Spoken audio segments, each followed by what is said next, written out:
Meus queridos irmãos, uma boa noite a todos. Gostaríamos de pedir a Deus, a Jesus, nosso mestre, amigo maior, que nos abençoe, nos ilumine, nos proteja esta noite e sempre. Aproveito para agradecer ao nosso companheiro Soares pela acolhida, pelo convite e pelo prazer que ele está me dando de mais uma vez vinha a rainha do agreste pernambucano, que é Caruaru, né? Numa época tão festiva, e quando a gente é acompanhado pelas águas, desde João Pessoa até Caruaru, a ponto de quando eu cheguei em Gravatar, eu quase que descia do carro e alugava um barco para chegar aqui de uma forma melhor, porque foi água, graças a Deus, muita água. Mas nós vamos conversar um pouquinho com vocês hoje sobre uma das grandes misericórdias divinas que o Espírito da Verdade coloca no Evangelho segundo o Espiritismo, que a primeira palavra do Verbo Divino é amor e a segunda é reencarnação. E quando Deus criou este universo maravilhoso que está narrado por Moisés lá no livro do Gênesis, Ele fez de uma forma muito gradativa e muito perfeita o preparo do ambiente para nos receber, porque nós somos a parte mais importante da criação, embora ainda temos pouca consciência disto, do valor que nós temos como co-criadores de Deus, porque a primeira frase do livro do Gênesis, que está lá mal traduzida infelizmente, mas a primeira frase do Gênesis é assim: no princípio, quando criava Deus as águas e a terra. É o primeiro versículo. E não no princípio criou Deus os céus e a terra de uma forma fechada, que criou e parou de criar e nunca mais criou, que é um contrassenso. Moisés começa a narrar como o fato, como aconteceu o dinamismo da criação naquele momento. Começou ali, mas continuou. Na própria história ele diz assim: a terra era vazia, disforme, é uma expressão hebraica chamada torro vavorro, que está lá no segundo versículo do original em hebraico, que significa caos, desordem, coisa sem dono. Mas, segundo o próprio Moisés, a escuridão cobria o abismo, mas o Espírito de Deus, merahefet, é a expressão que Moisés utiliza, alpinei ron, é como se dissesse assim, que o Espírito Divino, todo mundo diz, pairava ou planava sobre as faces dos abismos. Mas a palavra merahefet, em hebraico, significa mais ou menos aquela atitude que a águia tem, que vive lá nas altas montanhas. Por isso que a águia é o símbolo do Evangelho de João, porque é o Evangelho espiritual profundo, e como a águia voa muito alta, a igreja tomou como símbolo do Evangelho de João a águia. Mas a águia, ela voa acima das montanhas, acima do seu ninho, muito mais. No entanto, ela não perde a visão dos seus filhotes lá no ninho, de forma de que qualquer animal, qualquer predador que queira se aproximar do ninho, ela dá um voo frecheiro e já defende os seus filhotes, porque ela está, embora não esteja no ninho, mas ela está senhora do domínio do ninho, vigilante. A expressão merahefet é mais ou menos essa: Deus criou o universo, mas embora houvesse, segundo Moisés, desordem, mas o Espírito dele estava sobre o domínio total daquela situação. É tanto que com uma palavra ele resolveu o problema, que para combater o caos, a desordem, ele criou a luz. E a luz veio colocar a ordem na casa. E disse Deus: Vaiomer Elohim. E disse Deus: faça-se a luz. E a luz se fez. E quando a luz se fez, acabou toda a desordem. E aí ele começou a plantar a relva, começou a trazer os primeiros seres, os animais, as aves, as árvores, os animais e por último nós. Mas a nossa criação é tão perfeita e tão complexa que, de certa forma, nós não assumimos a responsabilidade de sermos co-criadores com Deus. Nós temos a obrigação de regar esta primeira criação, que foi a água com a terra, porque onde você tiver uma colherzinha de terra e uma gota d'água, tem vida. É como se Deus tivesse lançado ali a semente perpétua da vida, mas nós não zelamos por isso. E quando Deus cria este planeta, que Jesus assume a responsabilidade dele, como está lá em A Caminho da Luz, em Emmanuel, que espíritos superiores da alta envergadura espiritual se reuniram e afastaram a Terra do todo solar para que a Terra se tornasse um planeta habitável. E é neste momento que Jesus assume a direção do planeta e, junto com Deus, nos cria. Porque ele diz lá no Evangelho de João, capítulo 17, versículo 5: Pai, eu venci o mundo, chegou a minha hora. Glorifica teu Filho com a glória e a honra que eu tinha quando eu me encontrava contigo antes da criação dos céus e da terra, e não do mundo, como muitas pessoas colocam. O termo hebraico, o termo grego, fala de céus e terra. Céus e terra correspondem ao planeta Terra, e não universo. E aí, naquele momento da nossa criação, Jesus está presente. Por quê? Porque em todos os versículos da criação, do primeiro capítulo do Gênesis, está dito Elohim, Bereshit bara Elohim, Elohim sozinho. Quem é Elohim? O Deus da criação material. Elohim fez as águas, a terra, a luz, os planetas, a relva, as árvores, os animais.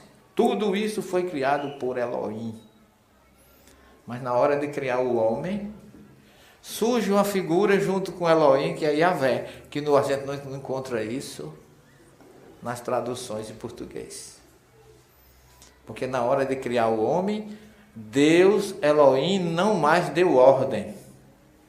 Porque ele deu ordem para criar a luz, ele deu ordem para criar o sol, os planetas, os astros, tudo. Mas na hora do homem, ele não usou faça-se. Mas ele usa o verbo no plural, na'asu et ha'adam, façamos o homem. Mostrando que ele não estava só. E aí que entra a misericórdia de Yahvé, que é Jesus junto com Deus, criando a nós. Mas quando ele nos cria, ele cria com a conotação que não é entendido pela maioria das religiões, pela maioria dos estudiosos, porque o homem gosta de levar vantagem, de receber as coisas de forma fácil, de não ter trabalho para conquistar as coisas. Se tiver quem der de graça, melhor ainda. Porque a gente não precisa fazer esforço nenhum, isso é da natureza humana. Eu adoraria acreditar nisso, mas até agora não tenho racionalmente, sobretudo depois de conhecer o Espiritismo, eu não consegui acreditar que Deus seja injusto, que Deus possa dar a alguém o que ele não merece, em abundância, e tirar de alguém que merece. O próprio Jesus traz essa mensagem depois no Evangelho, mas no nosso momento da gente criar, diz lá o Moisés escreve, vá itse, que é do verbo itsot, e formou, Yahvé Elohim, Yahvé com Elohim, et ha-adam, o homem, e não um homem. Deus não criou um homem, nem uma mulher, aquela coisa, aquele casalzinho primeiro, e muito menos alguém com o nome de Adão e uma mulher com o nome de Eva. É aí que começa a dificuldade de entender esse processo. Porque o termo, a preposição et, em hebraico, essa partícula, significa sempre o que vem depois de et, é um substantivo que o verbo gera com esse et o objeto direto. Qualquer pessoa que estuda português sabe o que é um objeto direto. Não sabe? A gente não estuda isso no primário, no ginásio, no científico, no vestibular, está sempre presente. O famoso objeto direto. Né? Formou, quem forma alguma coisa. Formou o quê? O homem. Et ha-Adam. E não um homem como se fosse um ser único. Vai ser Yahvé Elohim et ha-Adam. Formou, segundo Kardec, lê lá Gênesis, que a palavra Adam vem de Adamá. Adam é derivado originado de Adamá. Adamá é terra, em hebraico. Vai ser Yahvé Elohim, formou Yahvé com Elohim, o homem. Do que ele formou? Min afá ha-Adamá. Olha, Adamá formou Adão. De quê? Do pó da terra, das estruturas da terra, dando igualdade nessa criação para todos. Porque nenhum de nós aqui tem no organismo algo diferente do outro. Todo mundo tem os mesmos elementos, água, sais minerais, ferro, cobre, fósforo, todas as estruturas que tem no planeta. Então, foi retirado do planeta e formou o homem. Adão, Kardec diz lá em A Gênese, representa a humanidade. Certíssimo. Porque Adão, qualquer um de nós aqui, homem ou mulher, é um Adão.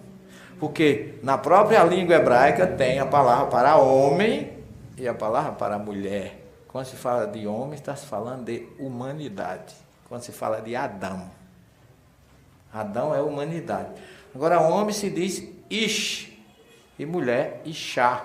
E tem mais que lá na frente, quando ele criou homem e mulher, o termo hebraico classifica Zahar Venekevá, que em hebraico quer dizer masculino e feminino. Tantas lições na criação. Criou um homem para uma mulher para um homem. Não criou dois homens para uma mulher, nem duas mulheres para um homem. Criou a coisa de forma que seja monogamia e heterossexualidade. Foi assim que fomos criados. Agora, tem uma coisa importantíssima na hora da criação. Que diz Moisés, que Deus soprou, beapar, e soprou, beapai nas narinas do homem criado, Neshamat Haim. Neshamat Haim significa sopro de vidas. E não sopro de vida. Porque Deus já sabia, que Ele sabe tudo, vê tudo, que numa existência só a gente não iria realizar nem a obra dele, nem a nossa. Nem a evolução que precisava ter para crescer e chegar até ele como espírito, nem a conservação do planeta, que a gente não zela por ele. Porque o homem vem, polui o rio, destrói as matas, cria toda uma atmosfera incompatível com a vida, achando que é para quem vier depois. Mas como nós fomos criados para múltiplas existências, ele vai colher o que ele plantou na encarnação seguinte. Tanto de bom como de ruim. Não é só, vamos dizer assim, a colheita má, a colheita benéfica também. Daí porque o nosso grande Emmanuel ensina que evangelizar uma criança, você não está fazendo nenhuma caridade à criança. Você está preparando um ser evangelizado que você poderá amanhã voltar na casa dele, encontrar um lar evangelizado por você mesmo. Isso é o maior princípio que pode existir para todos nós. Quando Deus sopra um sopro de vidas, que ninguém traduz assim, todo mundo diz, o professor está forçando a barra. Não. Deus já deu, desde o momento da criação, a todo ser humano uma noção, tanto de um ser supremo, independe de cultura, porque segundo o livro dos Espíritos, os silvícolas, em outras palavras, os índios, têm noção de um ser superior, mesmo não sendo nem alfabetizado. Então não é a cultura que dá, é a noção já que está no próprio espírito da pessoa, independente de ser culto ou não ser culto. nascemos, já trazemos essa sintonia, essa antena ligada com Deus desde a criação. E em todas as civilizações do mundo. Todo mundo pensa e julga-nos, nós espíritas, como se fosse o Kardec que tenha criado a reencarnação. Ele criou a palavra para dar nome a conceitos já existentes em todas as civilizações do mundo. Desde os sumérios e babilônios, egípcios. Quem criou a ressurreição foram os egípcios, adotado por Daniel, capítulo 12, versículo 2, lá no cativeiro da Babilônia. Está lá no livro do profeta Daniel, 12, 2, veja lá. Falando que muitos dos que dormem no pó despertarão, os que fizeram bem para a ressurreição de vida, fizeram mal para a ressurreição de julgamento. Jesus já não diz muitos. Jesus diz em João 5, 28 e 29, todos os que dormem no pó despertarão. Em outras palavras, a ressurreição e a reencarnação é para todos. Os drusos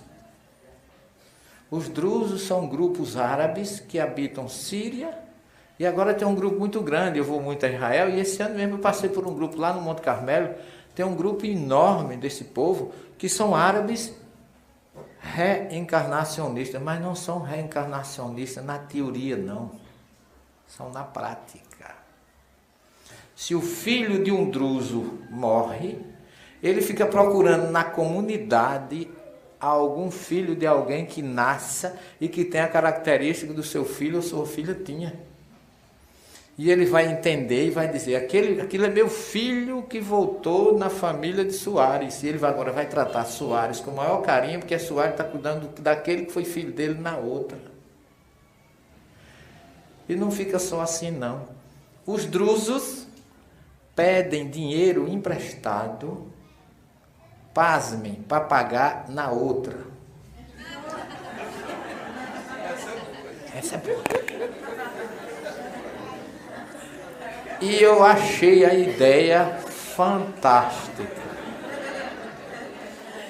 E aviso para vocês, se alguém tiver interessado, eu estou na fila, sou o primeiro.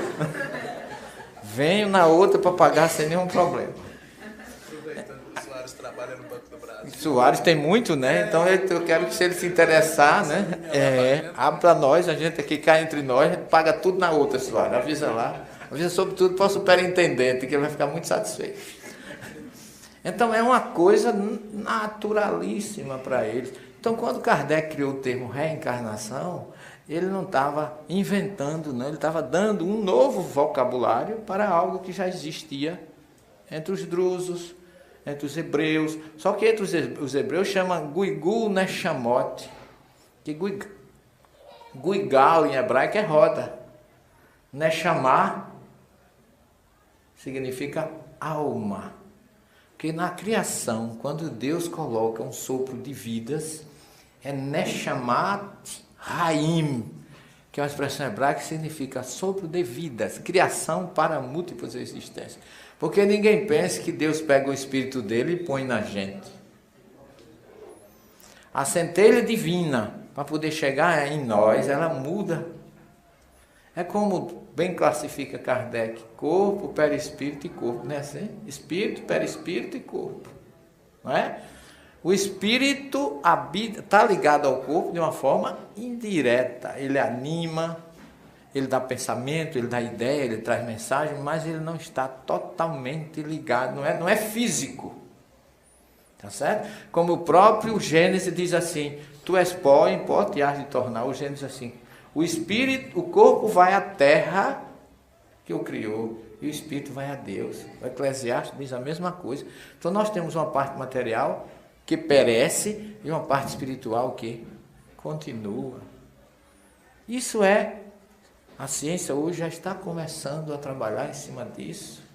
Já estão descobrindo aí umas partículas novas, né? O óleo de... Como é o nome do rapaz? Crookes, sei lá, um inglês que agora descobriu uma partícula que é semelhante a um próton, que estão chamando de o próton de Deus. Como já tem o gene de Deus, que a ciência está descobrindo, e vai por aí afora. Então, o Espiritismo vem de uma forma aberta, racional, entender isso, e viver com racionalidade, sem nenhum fanatismo, entendendo que quando Jesus disse que a cada um será dado segundo suas obras, quando o Apocalipse fala do livro, lá no capítulo 20, onde está anotado tudo que você faz, e que os Espíritos nos dizem que quando a gente desencarna, a gente passa como um filme toda a história da nossa vida. E agora está fácil. Todos nós temos um pendrive que está lá, desencarnou, é só clicar o pendrive e está decidido. Ou uma esfera melhor, ou um umbral. Não é porque os espíritas acham que eles nunca vão para o umbral. Nenhum espírita quer ir para o umbral, já notou? Só quer ser Brastemp. Ninguém quer ser GE, FAET, uma marca inferior. Agora eu digo para vocês, quem criou o umbral foi a doutrina espírita. Os católicos têm o purgatório, têm o limbo. Os protestantes não têm umbral, ou céu, ou inferno sem escapatória. Mas espírita, quem é que vai para o umbral? O católico não vai, que não acredita, nem tem. O protestante também não vai. Sobrou para quem? Para nós. Então vamos trabalhar, pelo menos para passar menos tempo lá. Porque é para a gente mesmo que foi criado. Então não tem a menor dúvida. Mas, gente, Jesus é o mentor de tudo isso. Maravilhosamente amigo nosso, misericordioso, justo e bom, sempre teve compaixão com a nossa pequenez. É até um sacrilégio a gente dizer assim, Deus me perdoe, Jesus me perdoe, porque Jesus nunca se ofende com a gente.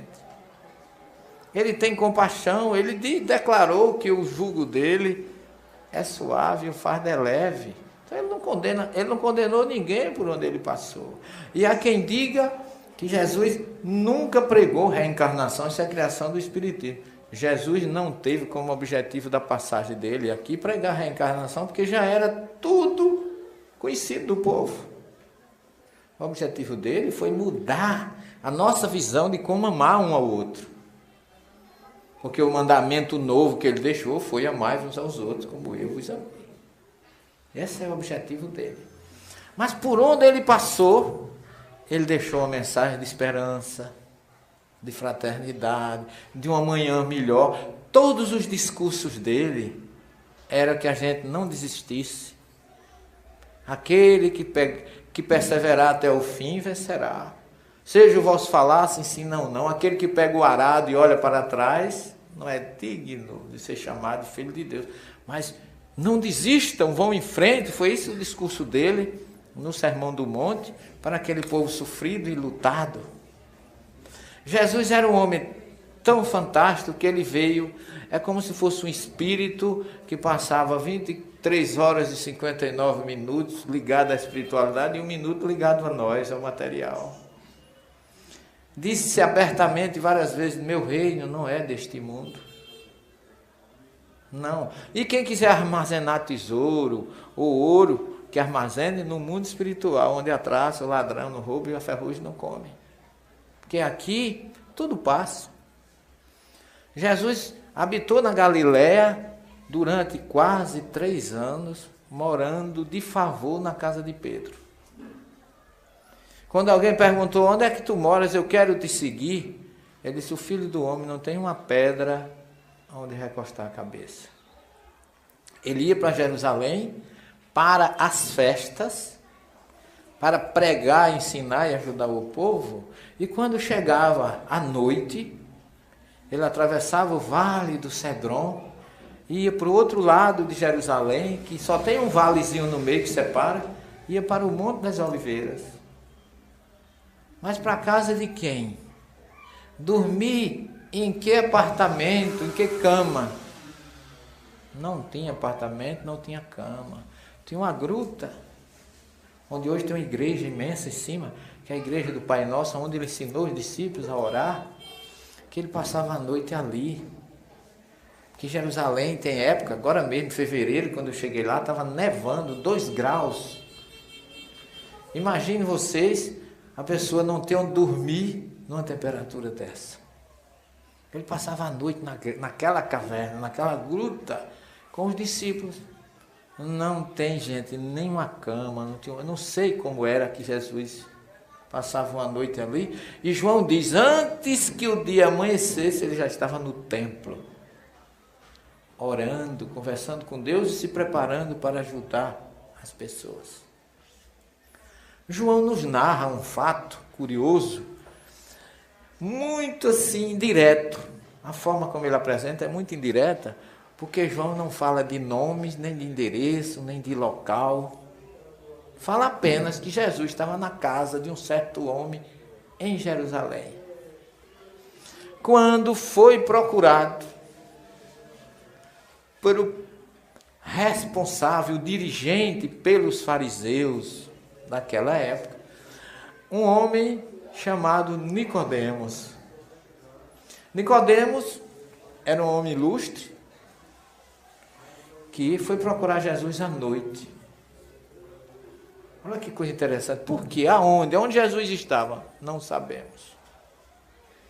O que a gente sabe é que, curiosamente, há 12 anos atrás, no ano 2000, setembro de 2000, eu estava na igreja da crucificação. Exatamente no Gólgota, aonde foram fincadas aquelas 3 cruzes, tem lá uma pedra envolvida por um vidro, porque a pedra tem escrito lá em letras gregas, identificando que aquela pedra serviu de suporte para a cruz de Jesus. E tem aquela mesma rocha mais atrás, tem um rachão imenso, porque nos narra Mateus que quando Jesus morreu, o véu do templo se rasgou e as rochas se fenderam. E você ainda encontra lá o rachão na pedra, por trás de onde ficou a cruz. Um testemunho, vamos dizer assim, material de algo de um valor espiritual tão grande. E quando eu cheguei ali a primeira vez, que eu comecei a meditar, porque Jerusalém mexe muito comigo, Israel como um todo, e determinados locais, então, eu com essa mediunidade que Deus me deu, não para minha honra, nem para minha glória, mas para o meu débito, para eu me conscientizar do que eu tenho que melhorar, do que eu tenho que ser útil, de como eu tenho que usar essa mediunidade da melhor forma possível, em benefício dos outros, e não meu. Eu recebo, às vezes, algo através de alguns canais que eu não sei descrever, e eu também não entro em detalhes, porque nós temos uns irmãos na doutrina muito vigilantes. Se você avança mais um pouquinho alguma informação, você já está obsediado. Aí eu me auto-vigio nesse ponto. Porque baixinho, feio, morando longe e obsediado são 4 qualidades que não ajudam ninguém. Então eu pelo menos quero salvar essa. Então eu fico quieto. É ver, ouvir e calar. Então eu estava ali meditando, de frente de onde foi colocado o corpo de Jesus. As mulheres se emocionam muito, as pessoas mais sensíveis, independente de religião, caem ali que parece que não querem levantar mais. E eu comecei mentalmente a relembrar aquela sexta-feira. Triste, a mais triste esta sexta-feira que o universo ou o mundo pode ter notícia. Jesus morto entre 2 ladrões. Sexta-feira, véspera de um Shabat, que é a festa judaica, onde ninguém fica na rua. Não tinha mais ninguém, só os soldados romanos vigilando o corpo. E naquele momento chega um homem com a ordem de Pilatos para retirar o corpo de Jesus da cruz. Esse homem era José de Arimateia, um grande comerciante. Era membro do Sinédrio, politicamente tinha influência e teve acesso a Pilatos para dizer assim: me dê uma licença que eu preciso sepultar o corpo desse homem. E o José de Arimateia tinha, o Evangelho não faz não nos traz essa informação, mas José de Arimateia era um homem de muito dinheiro.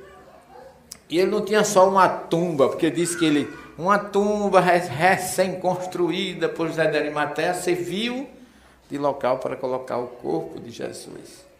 Não, José de Arimateia tinha vamos dizer assim, um verdadeiro patrimônio espiritual ali naquela região, porque a tumba dele é muito maior do que esse salão, às vezes umas 2 vezes. A tumba que Jesus ficou foi uma das que pertencia a ele, talvez a última que ele tivesse escavado. Mas por trás da tumba de Jesus, quando eu chego lá, eu sempre levo pessoas comigo para conhecer. Tem um salão imenso, cheio de galerias, e cada galeria daquela tem tumbas lá dentro. Então Jesus não ficou na tumba de José de Arimateia, ficou em uma das poucas, que ele tinha muitas, que ele cedeu. Só que ali não tinha vivido, nem sido sepultado ninguém. Quando José de Arimateia chega para fazer esse gesto de caridade, de amor, porque o judeu considera cuidar de um morto um gesto que ele chama de mitzvah, um mandamento, é uma caridade que se faz. Sobretudo se não tiver família. É o morto desconhecido, eles têm muito carinho pelo cadáver do desconhecido. Quando ele chega, ele se surpreende, porque que ele dá de cara com quem? Com Nicodemos. Nicodemos, fariseu, ortodoxo, praticante do judaísmo. O judaísmo, numa sexta-feira, às 18 horas, com o pôr do sol, está toda a família reunida, ninguém vai para canto nenhum, ou para a sinagoga, para uma festa chamada Kabbalat Shabbat, que significa recebimento do sábado, ou então a família reunida para a grande ceia do Shabat, que é onde eles relembram, sobretudo que era Páscoa, vão relembrar toda aquela história do êxodo com a família. Então, um verdadeiro ritual cultural. E tem mais um detalhe, eles têm o maior carinho por morto, mas se você entrar em contato com o morto, você fica impuro. Então, o que é que surpreende José de Arimateia? Que Nicodemos era um chefe, que devia estar com um grupo na sinagoga de fariseus, que eram os mais ortodoxos, os mais exigentes para viver na Torá. E ele largou tudo isso e estava ali diante de um morto, pronto a se contaminar com o cadáver de Jesus. E tem mais, trazia panos de linho e perfumes de aloé para untar e preparar o corpo de Jesus. E José de Arimateia olha interrogativo para ele, como se fosse assim: oh, você está fazendo o que aqui? Por que você não está em casa com a família? Você não está na sinagoga? Você não está com o seu grupo de fariseus hoje, relembrando o Pêssar, que é a Páscoa judaica, e na véspera de um Shabat?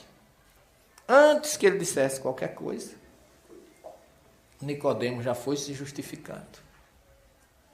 E foi dizendo para ele: eu vou lhe dizer uma coisa, esse homem era um justo.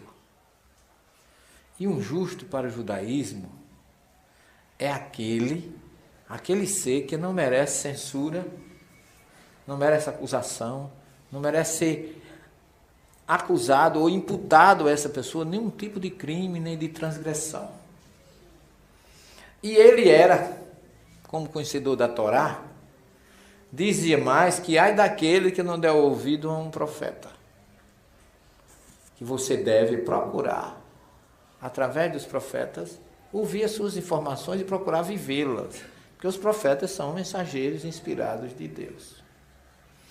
Aí Nicodemos diz: olha, eu fui de uma família muito abastada, a minha família era herdeira, eu fui o herdeiro de todas as minas de cobre e estanho dessa região, que cedia material para Roma.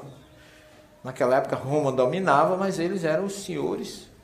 É como o cara que tem um poço de petróleo e que recebe muito por aquilo.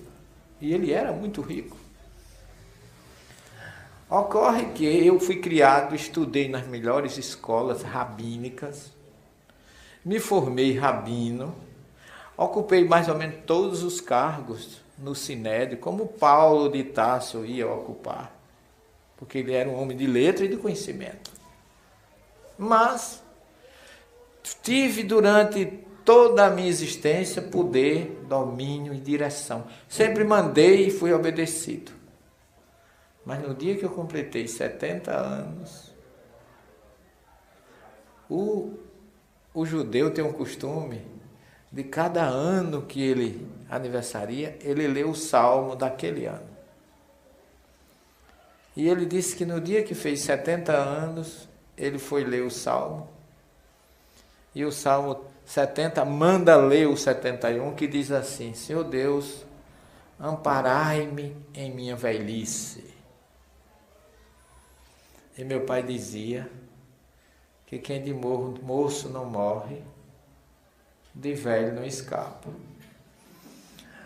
E eu espírita fico pensando, nós somos muito realistas com relação... A gente sabe que o espiritismo matou a morte, não é?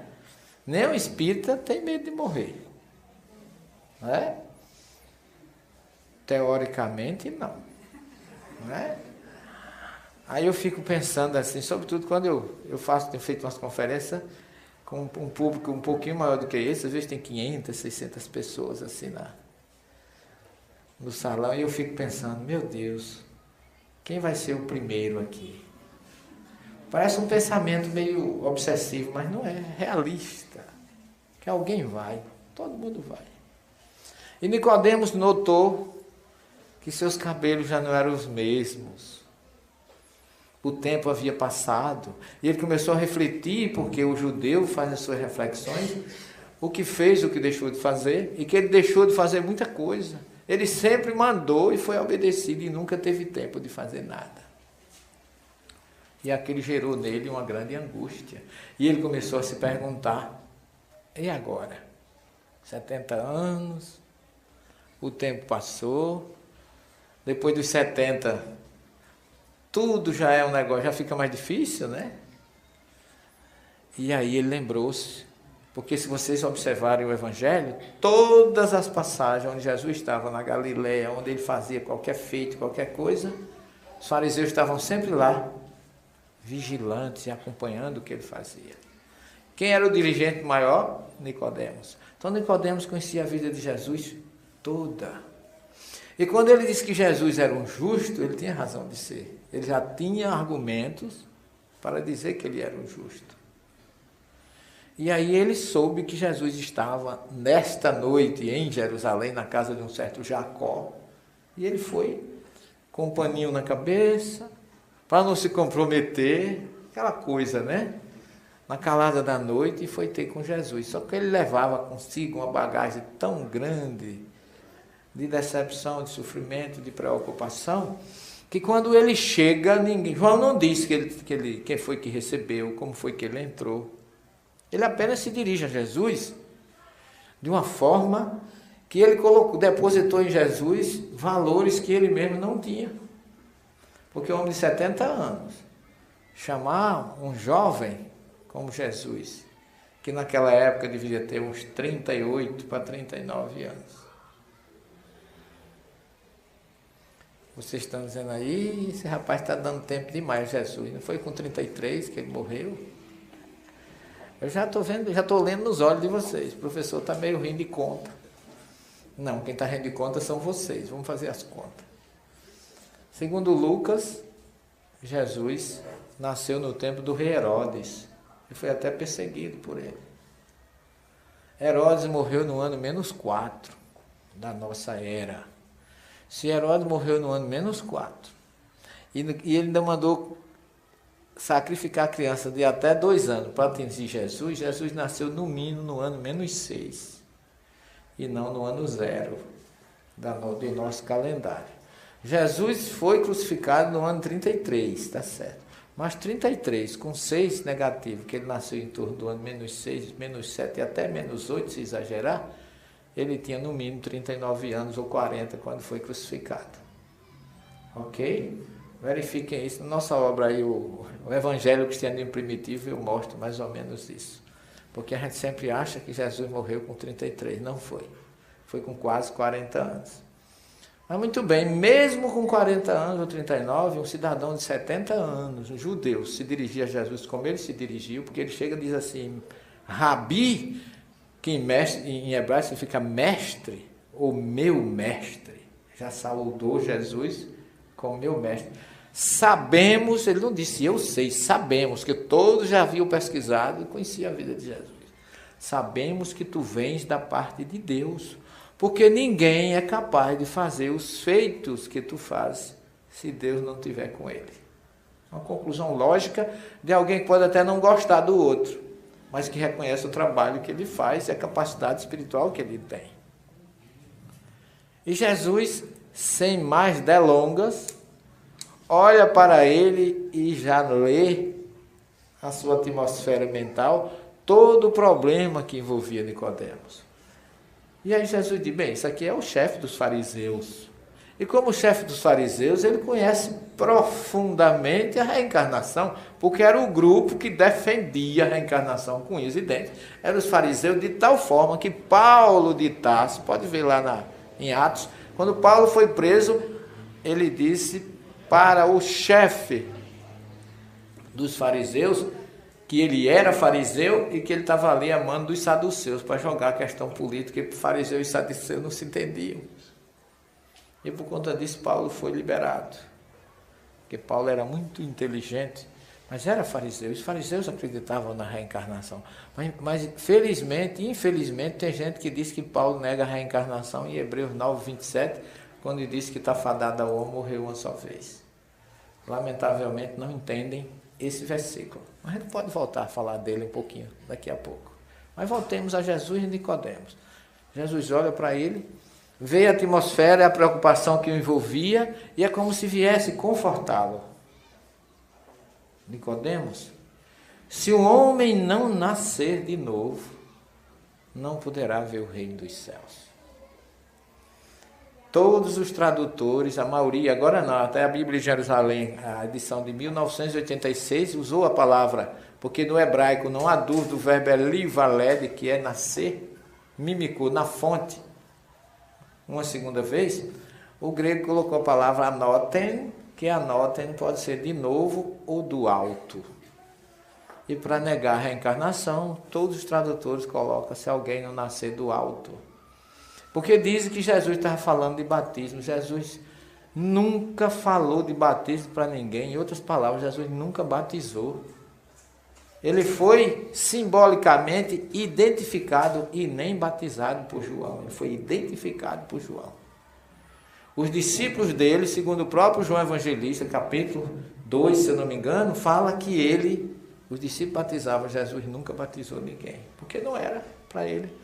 Importante, o ritual não quer dizer nada. Um sabonete Lux e um chuveiro não resolve erro de ninguém. Seria uma beleza, né? Pegava mesmo um pedaço de sabão Patativa, já resolvia o problema, dava um banho. Mas não é por aí. A limpeza e a reforma tem que ser interior. Não é o exterior que resolve o problema. Então Jesus disse, aquele que não nascer de novo não entrará no reino do céu. Nicodemos entendeu nascer de novo, porque ele interroga Jesus, como pode um homem ser velho, já sendo velho, voltar no ventre de sua mãe, por acaso nascerá uma segunda vez? Olha aí, ele entendeu que Jesus está falando de um renascer, nasceu uma segunda vez. E Jesus diz, Nicodemos, o Espírito é como o vento, sopra onde quer, você não sabe de onde ele vem, nem para onde ele vai. Em outras palavras, o Espírito já existia antes, ele vai continuar existindo depois. Jesus está se referindo a Jeremias 1:5, que foi um médio jovem, que não queria se comprometer com a mediunidade, e Yahvé diz para ele, Jeremias, antes que tu fosse gerado no ventre materno, eu já te conhecia, e já te escolhi para profeta das nações. Em outras palavras, a nossa identidade para Deus é espiritual, não é material. O Espírito é que é conhecido, porque mesmo antes que ele estivesse no útero materno, Deus já escolheu ele para ser profeta das nações, é dizer que a gente tem um CPF espiritual. O material são vários, cada encarnação é um CPF, agora o espiritual é um só.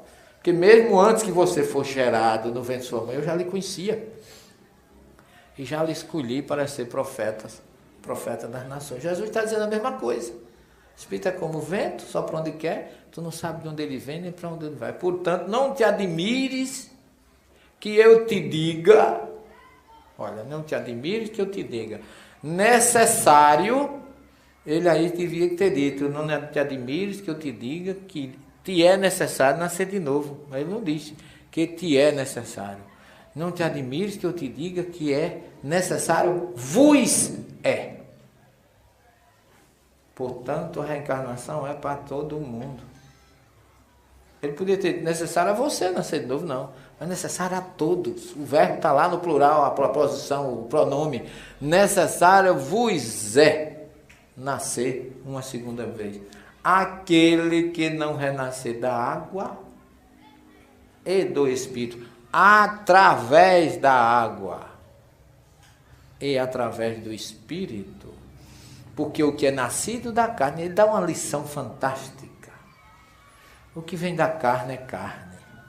Portanto, o meu filho deriva de mim, parece comigo, pode ter o nariz, pode ter o mesmo caminhar, pode ter as mesmas expressões faciais, porque ele vem de mim. O material genético que forma o corpo descende de mim, mas o espírito não, o espírito descende do próprio espírito que veio de lá. Como Jesus fala em Mateus capítulo 11, versículo 10 a 14, referindo-se a João Batista, que vocês foram ver no deserto, um caniço balançado pelo vento, um homem vestido de linho de púrpura. Eu vos digo que um homem vestido de linho de púrpura não, porque os homens vestidos de linho de púrpura estão nos palácios, e não no deserto. Foste ver o que? Um profeta? Eu vos digo que mais que um profeta, um mensageiro de Deus. Porque era mensageiro por quê? Porque o profeta Malaquias diz, eis que eu vos enviarei o profeta Elias, antes que venha o grande temível dia do Senhor, Malaquias 3:23, dizendo que antes que chegasse o Messias, viria o profeta Elias. Mas o profeta Elias tinha morrido lá no tempo dos reis, ou arrebatado, como muita gente quer dizer, como se a gente pudesse ir para o céu com tripa e tudo. Me desculpa a expressão. Que não tem nenhuma racionalidade, nem é bíblico. O profeta Elias viveu lá no tempo do rei. Como é que ele viria preparar o caminho de Jesus? Jesus diz, eu vou dizer uma coisa a vocês. Se vocês querem entender, João Batista é o Elias que devia voltar. Em outras palavras, o espírito que habitou o corpo de Elias lá atrás, agora habitava o corpo de João Batista, que veio preparar o caminho de Jesus. Se isso não é reencarnação, eu não sei mais o que é. Dito literalmente pelo próprio Jesus. Então não há nenhuma dúvida. Jesus está transferindo isso para ele, porque o Gênesis fala disso desde a criação, que a gente foi criado para múltiplas existências. O Eclesiastes, Salomão diz assim, geração vai, geração vem, e a terra é sempre a mesma. Em outras palavras, o presídio está lá. Por ele passam os devedores, o preso vai, cumpriu a pena, vai embora. A terra é assim. Passou, cumpriu a pena, vai para um planeta de regeneração, um planeta superior. Geração vai, geração vem e a terra permanece a mesma. O Rabino disse, quem se quiser dizer encarnação vai, encarnação vem, pode dizer. Que é a mesma coisa. Então a Bíblia, desde o Gênesis, o Salmo 23, Davi diz, em vários salmos, Senhor, eu te louvo porque não permite que a minha alma fique no Sheol. Lá tu me colocas e de lá tu tiras. Em outras palavras, a gente passa. Sheol é o umbral dos hebreus. Todo judeu vai para o umbral e depois sai. Davi fala disso. E no Salmo 23 ele diz mais ou menos o que Jesus está falando para Nicodemos. Deus é meu pastor, não me faltará. Para as águas tranquilas me conduzirá, fazendo minha alma retornar. Ainda que eu atravesse o vale da sombra da morte, nada temerei, porque tu estarás comigo, teu bastão e teu cajado serão o meu conforto. Prepararás a minha mesa diante dos meus provocadores, ungirás minha cabeça, e certamente bondade e benevolência me seguirão todos os dias das minhas vidas. Ninguém traduz assim, porque as pessoas querem passar em Caruaru só uma vez e daqui já ir direto, não é? Mas não tem isso não, meu filho. Eu dou aula para pastores, já falaram, vocês já experimentaram. Dar aula sobre reencarnação para pastor protestante. Eu não desejo isso para ninguém. Mas eu sou obrigado a passar por isso, que eu sou professor. Eu leciono judaísmo, e no judaísmo tem reencarnação. Espiritismo, no espiritismo tem reencarnação. Islã, sufismo, Islã também tem reencarnação. Eu tenho que levar para eles. Mas eles ficam com... Os que estão com fome, passam fome. os brancos ficam corados, os morenos ficam arruxicados. É um Deus nos acuda e ninguém fica tranquilo na cadeira, e eu só faço dizer uma coisa. Não tenha raiva de mim por causa disso, não foi eu que criei a reencarnação. Porque a reencarnação não foi criado para ninguém aceitar ou negar. A reencarnação é misericórdia divina. Todo mundo gosta de pagar o que deve. Quem não gosta? E quando você adquire uma dívida, como é que funciona? Você vai comprar uma TV LCD, sei lá, essas agora mais, que custa R$2.500 ou R$2.000, aí você diz assim, está muito alto, empréstimo eu não quero tirar, porque eu não quero. Aí o vendedor diz assim, a gente faz 10 vezes por senhor sem acréscimo. Como é que você fica? Felicíssimo. Que rapaz bom. Dividiu em 10 vezes para mim, eu vou poder pagar sem juros. Esse é o homem que eu precisava. Quer dizer, o cara está fazendo um trabalho material, que não tem valor espiritual nenhum, mas você fica feliz só porque ele suavizou o seu débito, é ou não é? Isso é do ponto de vista material. E Deus não facilita para a gente, segundo a crença de muita gente. Ora, você chega no mundo espiritual, você acha lá, olha o débito, quando o chip entra, você desmaia, de tanta coisa que você acha, né? Mas Deus, que é misericordioso, chega lá e diz assim, ó meu filho, vamos fazer o seguinte, vamos dividir isso aqui, em suaves encarnações de 80 anos, tá certo? Você vai ficar felicíssimo que você vai poder pagar, é ou não é? Se os homens fazem isso para vender um TV, imagine Deus, por misericórdia, agora tem que voltar. Foi isso que Jesus disse. Tu vai ter que voltar, Nicodemos. E voltando, você vai poder resolver o seu problema. Então eu digo para os nossos irmãos, amigos pastores, eu digo, olha, não fique com raiva de mim não. Porque vocês gostando ou não gostando, vocês vão reencarnar do mesmo jeito. Porque não é uma questão de escolha, não. Na hora que chega, você vindo lá em nosso lar, como André Luiz chega impetuoso, eu sou médico, preciso ser atendido. Aí o mentor disse, olha, tem esse povo todinho aqui, que chegou primeiro que você, senta aí. E ele fica lá acompanhando um por um. E o pior é que no último, ele vai junto com a mulher para falar, e o mentor não deixou ele falar, ele só fez questão que ele escutasse a história da mulher. Quando terminou, ele já estava vibrando, qualquer coisa já se via ele. É tanto que eu disse, pois não pode dizer, disse, não, você não tem mais nada não. Quer dizer, quando a gente chega lá, que entende o que é que a gente precisa se reconciliar, porque Jesus fala isso lá em Mateus 5:25, reconcilia-te depressa, enquanto estás a caminho com teu irmão, para que tu não sejas entregue ao juiz, porque quando você faz algo errado com alguém, você adquiriu uma dívida mesmo. Um débito, todo mundo suaviza, os tradutores assim, apressa-te em reconciliar. Não, Jesus não fala em reconciliação não, fala em pagamento. O verbo hebraico é lechalem, pagar. Apressa-te em pagar o que deve a teu irmão enquanto estás a caminho com ele. Porque quando Jesus, no desdobrar que ele esclarece, ele fala em dinheiro. Ele diz assim, tu vai ser entregue ao oficial de justiça, ele vai te colocar na prisão, e dali não sairás até que tenhas pago o último centavo. Então ele faz uma parábola, uma metáfora, mas mostrando o que é dívida mesmo. A dívida financeira você tem que pagar, imagine a dívida espiritual, que essa é a pior. Não é? A gente pode ofender alguém por um telefone, não pode?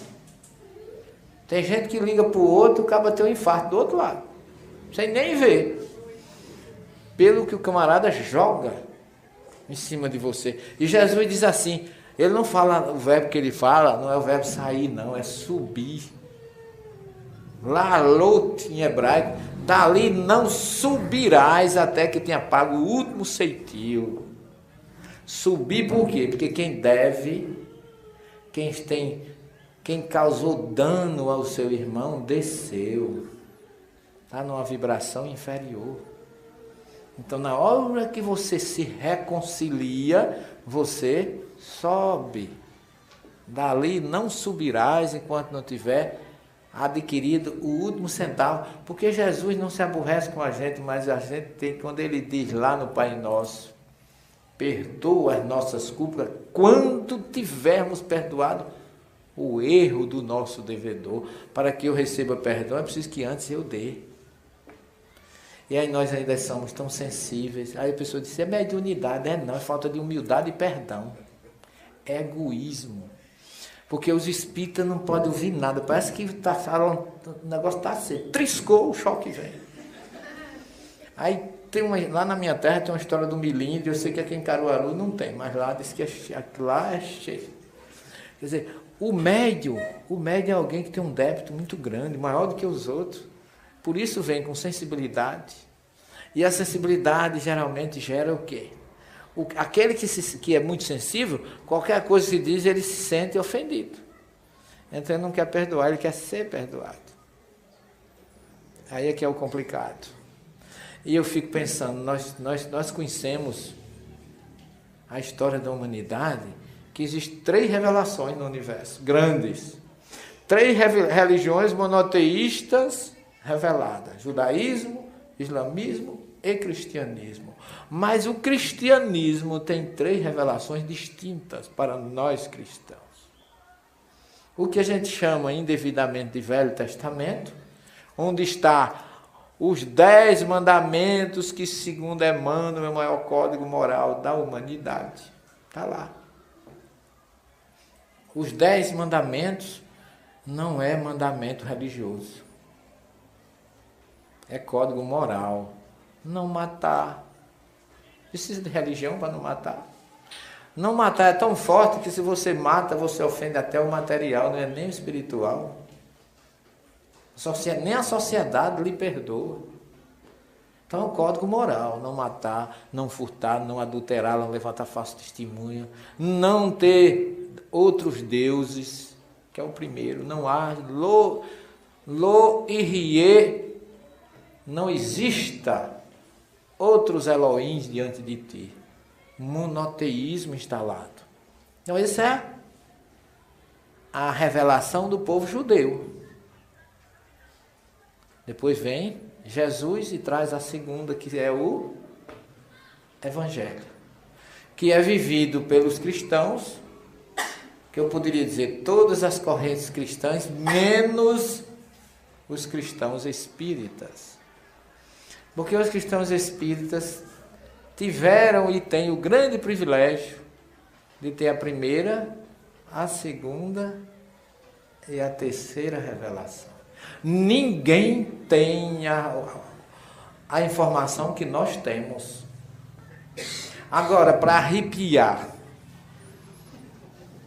veja a questão 627 do Livro dos Espíritos. Kardec, o Espírito da Verdade diz assim: depois do Espiritismo, ninguém pode pretextar ignorância. Ninguém pode dizer eu não sabia, porque a gente sabe tudo. A gente tem a primeira, a segunda e a terceira. Segundo arrepio, Jesus diz assim: muito será cobrado de quem muito foi dado. Então a gente recebeu tudo e ainda temos o privilégio de, na misericórdia do Dr. Bezerra de Menezes, de nos classificar como os trabalhadores da última hora, que tem o mesmo direito do salário do que chegou lá atrás. Olha, gente, a gente está querendo demais.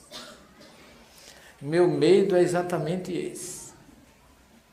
O que estamos fazendo com tantas informações?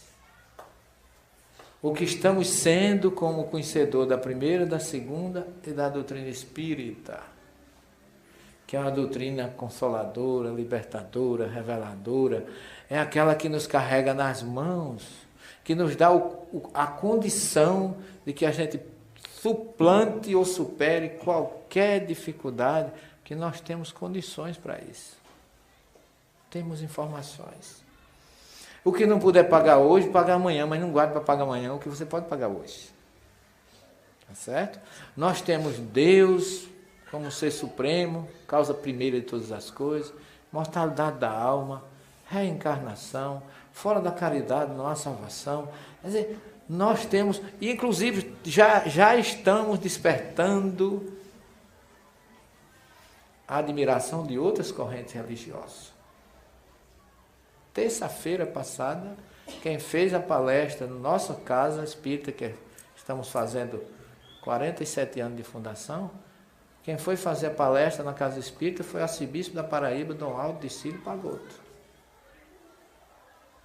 Porque disse que admira os espíritas e a doutrina,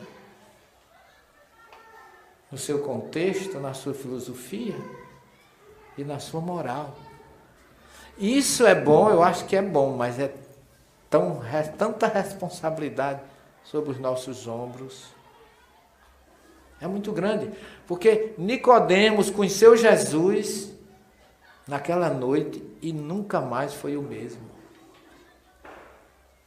Diz a história, Nicodemos tentou libertar Jesus, escreveu o seu evangelho, que é composto dos Atos de Pilatos e a descida de Jesus aos umbrais, escrito por Nicodemos, lendo o evangelho de Jesus, vendeu tudo que tinha, deu aos pobres, ficou sem nada.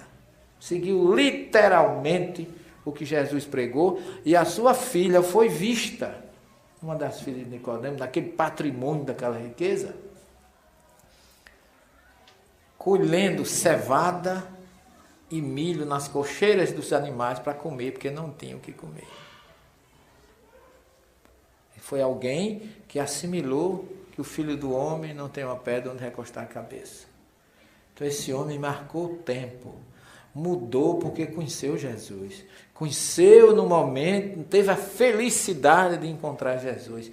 E nós temos a felicidade de conhecer a primeira, a segunda, e a misericórdia de Jesus de dizer assim: eu não vou deixar vocês órfãos, eu vou preparar um lugar e venham buscar vocês.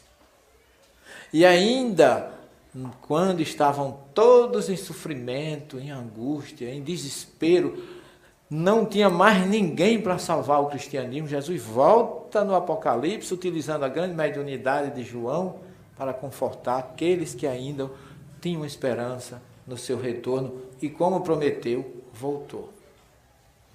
Então eu acho que nós espíritas não estamos precisando de um puxão de orelha, no bom sentido, para que a gente dê o testemunho do que essa doutrina maravilhosa tem feito por nós, e que ela precisa mudar a cada um de nós.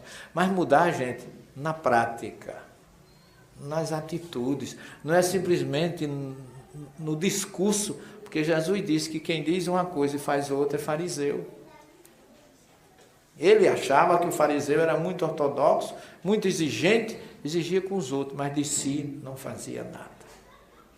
Então, depois de Moisés, de Jesus, do Espírito da Verdade via Kardec, temos que agradecer a Deus tudo que conhecemos, todas as informações que temos e, sobretudo, a grande esperança que vem com o princípio da reencarnação, que é bíblico, tanto está no Velho como no Novo Testamento, em todos os evangelhos. Jesus falou, não foi uma só vez, o Paulo fala também, e nós, conhecendo tudo isso, temos que agradecer, mas temos que trabalhar para fazer aquele que está ao nosso lado mais feliz. Como professor, como pai, como bancário, não importa a sua profissão. Aonde você estiver, leve Jesus para aqueles que lhe cercam. No conforto, ouvindo, perdoando, entendendo. Nós espíritas somos muito mais testados do que vocês possam imaginar. Eu vou encerrar só com... Eu não gosto de falar de mim, mas às vezes acontecem coisas comigo que eu preciso passar, não é para me engrandecer, mas para saber como nós somos testados em todos os momentos da nossa vida. Eu levei meu carro para fazer uma revisão numa concessionária lá em João Pessoa.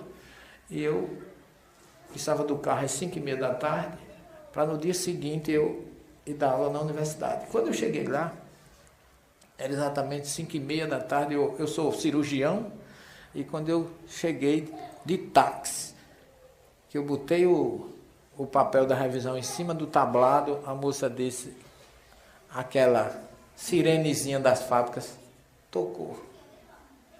Aí a moça disse assim, infelizmente, eu não posso fazer mais nada, porque tocou a sirene, está se fechando o sistema, o senhor pode levar seu carro amanhã. Aí aquilo me deu uma certa angústia. Eu disse, mas minha filha, preciso desse carro amanhã para dar aula às 7 horas da manhã na universidade. Como é que eu vou ficar sem transporte? Ela olhou para mim e disse assim, eu não posso fazer nada. Eu estava de branco, que eu tinha vindo do consultório.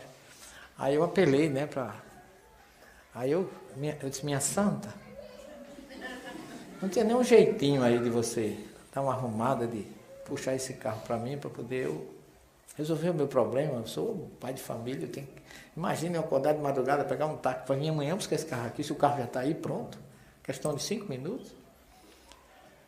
Eu já disse ao senhor que eu não posso fazer nada. E ainda tamborilou os dedos em cima do... Eu acho que aquela moça estava meio obsediada, mas eu não ia dizer isso a ela, né? Eu tinha só que sentir. Aí eu vou dizer uma coisa a vocês. É aquele momento do teste. Começou a subir um negócio aqui meio que embaixo. O negócio foi subindo e eu segurando. Subindo. Quando chegou aqui, aí eu mentalmente, alto não, né? Mentalmente eu comecei. Pai nosso que estás no céu, santificado. Porque eu não ia. Quando eu estou na metade do Pai Nosso, eu vi uma voz atrás assim, Doutor Celestino, eu digo, é Doutor Bezerra, que está chegando. Só pode ser. Quando eu me virei, era um cidadão que eu nunca vi na minha vida. Só que o camarada era o gerente da oficina, que cuidava, e me conhecia, eu não sabia nem quem era. Aí quando ele disse assim, o professor, eu me conheço. Já vi o senhor fazendo muitas palestras na federação, o senhor faz cada palestra bonita. Aí eu disse, meu filho, muito obrigado. E aqui eu continuei, Santa Maria, Mãe de Deus, agradecendo a Deus, porque aquele homem chegou e não me achou eu descompondo aquela funcionária dele, porque tem gente que numa hora dessa, põe logo a mão nos quartos, e diz assim, você sabe que está falando com quem? Você pensa que você está falando? Eu acho isso a pior coisa do mundo. Porque se você fosse importante, a menina conhecia. Então você não pode cobrar do outro que ele conhece, a pessoa não conhece. Eu acho que isso é um atestado de ignorância muito grande. Você pensa com quem você está falando. Ela está fazendo o trabalho dela. E eu estava com a minha necessidade. Eu não podia impor absolutamente nada. Mas o homem disse, olha... Aí ele olhou para mim e disse, o senhor está precisando de alguma coisa? Eu posso resolver alguma coisa para o senhor? Eu digo, eu acho que resolve, meu companheiro. Só eu estou aqui com o meu carro, que está pronto, a revisão, mas a sua funcionária disse que não tem mais jeito. E eu não sei o que é que eu faça, porque eu preciso desse carro para dar aula amanhã. Aí ela olhou e disse assim, claro que o senhor vai levar seu carro. Aí a moça olhou e disse assim, mas já fechou o sistema, seu fulano. Eu digo, tá, você cala a boca, obsediado.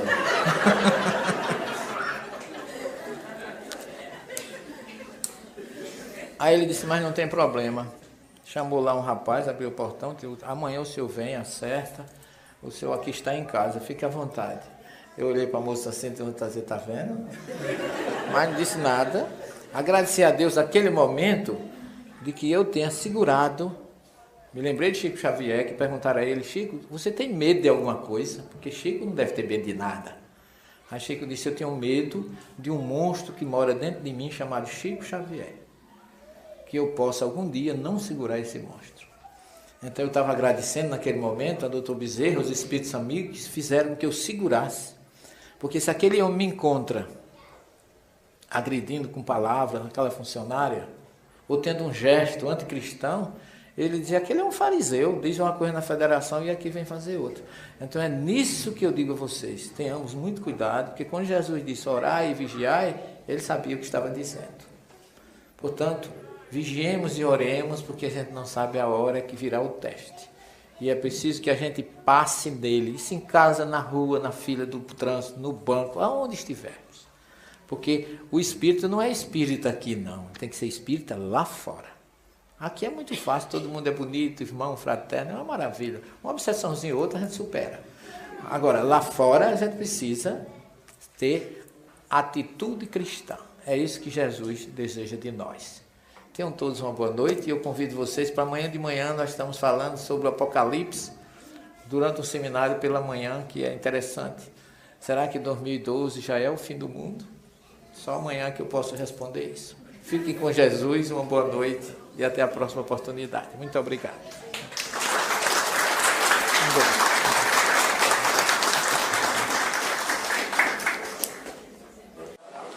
Então, mais uma vez, agradecidos estamos pela presença do nosso companheiro e irmão Severino Celestino, que veio também provar para todos nós que a vinda à fraternidade num sábado à noite pode também ser motivo de risoterapia, né? Não só de aprendizado, como também de alegria, né? E amanhã, nosso companheiro falará o seminário lá na AME, a partir das 8h30 da manhã, e a entrada é franca, quer dizer, investimento é zero, né? E as obras dele estão aqui expostas, e o nosso companheiro vai autografar a todos aqueles que adquirirem ali. Se alguém, porventura, tiver sem a parte financeira nesse momento, pode aproveitar para começar a fazer o cadastro com o Soares ali, para ver se consegue quitar na próxima encarnação, conforme foi sugerido pelo nosso amigo. E sendo assim, agradecemos de coração a presença de todos, principalmente do nosso irmão que se dispôs a vir aí de João Pessoa para trazer para a gente esses ensinamentos. E vamos passar a palavra à nossa irmã Lindaci, que fará a prece de encerramento por nós, e ainda terá os passos, Soares. E aqueles que sentirem necessidade, ainda serão aplicados os passes para todos são aplicados no salão, e aqueles que tiverem necessidade serão aplicados também os passes individuais na cabine. Que Jesus ampare, proteja e ilumine a todos vocês, que tenham um regresso a seus lares em muita luz e muita paz. Que assim seja.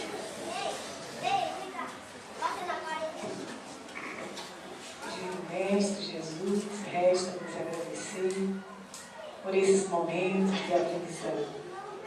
Obrigado, Senhor. Que essa doce paz permaneça conosco, que nós possamos voltar aos nossos lares, preenchidos por esses conhecimentos, pondo em prática no nosso dia a dia, através das tarefas que temos e obrigações para conosco e para a sociedade em que habitamos. Obrigado, Senhor, por tudo de bom que Tu nos concede. Que a Tua paz, o Teu amor e a Tua misericórdia se faça presente, abençoando a todos nós, levando o nosso irmão o trabalho de amanhã com essa mesma paz e essa mesma energia do bem. Que assim seja.